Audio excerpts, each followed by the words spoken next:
Hello, blended learning educators. My name is Dixie Valdez. I am the UTeach PD manager. Today, I'm going to share a new resource with you that came out due to the phasing out of Google Jamboard. If you are not familiar with the phase out of Jamboard, it will be no longer available starting December 31st, 2024. So I suggest that if you are a big Google Jamboard user, you start thinking of some alternatives. Now, lucky for you, a lot of ed tech companies have been creating alternatives for Jamboard. Padlet is one of them. I'm a big fan of Padlet. There's a lot of things you can do with Padlet. We use them a lot in PD sessions. Teachers can use them in their classrooms. Lots of uses for Padlet. We have a paid Padlet account because we like to use them in our sessions. But what I'm going to show you, you can do in a free Padlet account. They're pretty generous with the features they give you in a free account. So don't think that you have to pay for one. So looking at my dashboard here, you'll see at the top right corner, it says import from Jamboard. Padlet's made it easy for you to take your favorite Jamboards and just embed them into their Sandbox feature. So Sandbox is going to be Padlet's version of what was Jamboard.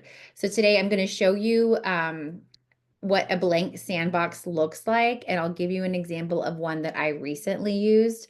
But before we do that, you'll also probably notice that Padlet now has AI recipes.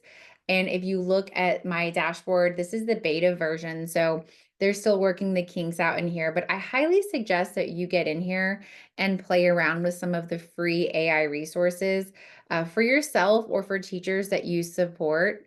There are a lot of really cool things that I wish I had if I was a new teacher in the classroom, because they really do break it down for you and make integrating technology a lot easier and more purposeful. So make sure you check that out. I'm going to show you the blank sandbox feature right here. They will give you tons of examples, and honestly, I feel like there's more examples every single day. Let's look and see an icebreaker, love it or hate it. Here's an example of a sandbox you could use or create on your own. There is the draw feature and there is the play feature. And when you're in the play, I think that that's kind of showing it's like what you're presenting. It's kind of like the presenter view, right? So people wouldn't be able to move things around in that play feature versus the draw feature, where you should be able to, depending on what's loaded, because this is an example, they might not let me. But just so you see, here's something that it could look like at the end. Let me show you mine. Let me go back to mine that I recently made for a PD session. Here we go. Okay, now in the draw version, I think this is the link that I shared with my participants. Here, I loaded a bunch of GIFs because one of the features in Sandbox is you can import GIFs and tons of images. Some of them are even AI created. Here, I added boxes and I asked people to let me know how experienced they are with blended learning implementation. And so I have a bunch of different GIFs because I just love GIFs. And one says, "What am I even doing?" The other is, "I know of what I speak. I'm doing the best I can, okay?" And I got the Riz. So if you have young kids, you know what the Riz is, right? So here the participants were asked to just move their dots to whatever vibed with them the most. So you can see I'm in the draw version of the sandbox, but when I go to play, I'm pretty sure it won't let you. Yeah, the play is that presenter view.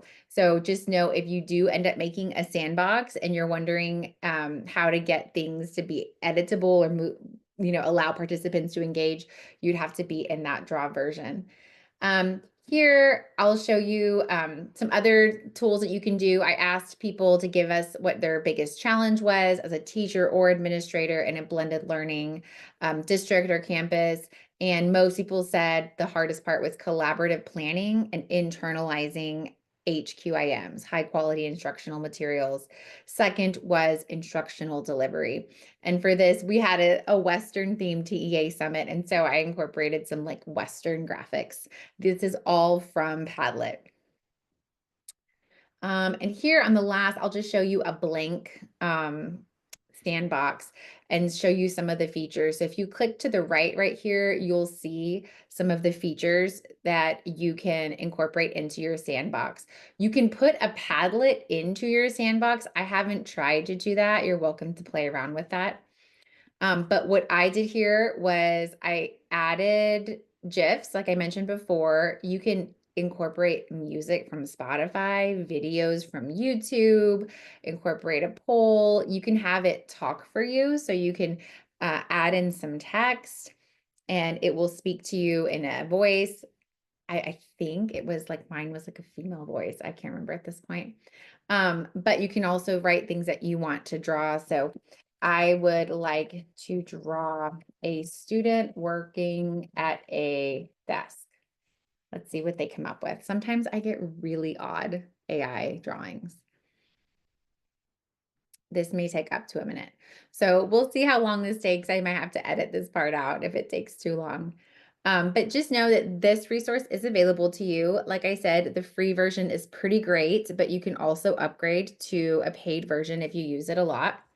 Here are my students working at a desk images. I don't know why this student has a book on their head, but this is also a lesson in utilizing AI, right? We want to show our teachers how to use AI correctly, and you always edit whatever you get from AI because there's some weird things going on here. Like if you look closely, she's holding extra pens. I don't know what's happening here, so I probably wouldn't be using these images. But yeah, play around in there. See if you think that Padlet Sandbox is something that y'all will be using. I hope you found this blended Byte beneficial and reach out to me if you have any questions or just want to connect.